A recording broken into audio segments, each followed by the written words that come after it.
breaking free from all of the various self-sabotage patterns: perfectionism, imposter syndrome, analysis paralysis, binging, purging, withdrawing. All of those behaviors are usually fulfilling some sort of need to feel safe, to feel worthy. And there are so many methods for reprogramming the subconscious mind. But I can tell you that the number one thing you must do if you want to get past self-sabotage is to look at your identity. I mean, who are you being in the world?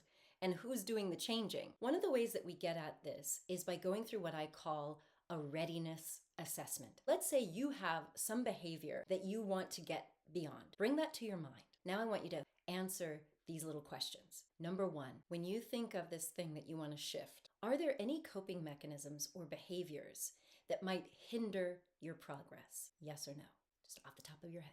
Number two, how comfortable are you with the idea of seeing yourself in a completely new light? Very comfortable, somewhat uncomfortable, neutral, somewhat comfortable? Where do you fall? Number three, can you identify any fears or doubts about moving forward and making change? Fear or doubt? It's just a yes or no.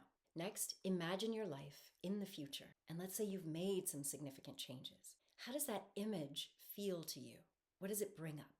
Does it feel scary, unbelievable, a little daunting, but exciting? Very exciting. Next, do you believe that the change you desire is truly possible? Yes or no? And finally, the most important question, do you feel that changing your behavior would come at a high cost, or that you would lose something valuable in the change?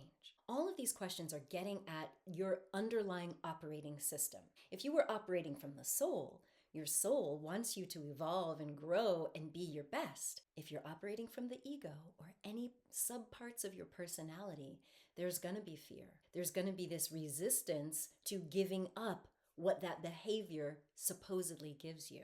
I've had to do this myself. Just coming out with my story about my near-death experience, sharing that I've had these out-of-body, distance healing, uncanny experiences brought up a lot of fear in me. What are people going to say? Is this going to lead me to be canceled? When I really dug deep to find out where those fears come from, when it's coming from a soul perspective, my soul knows truth, just like your soul knows truth. Just because you have resistance doesn't mean you won't get to your goal of unburdening yourself of those self-limiting behaviors. It just means you might need to do it with a little more tenderness and compassion and not beating yourself down just because you've made yet another mistake. I help people rewrite their entire identity and recode their subconscious programming in the Recode Lab. It's totally free. We meet on the third Wednesday of the month, and you can join us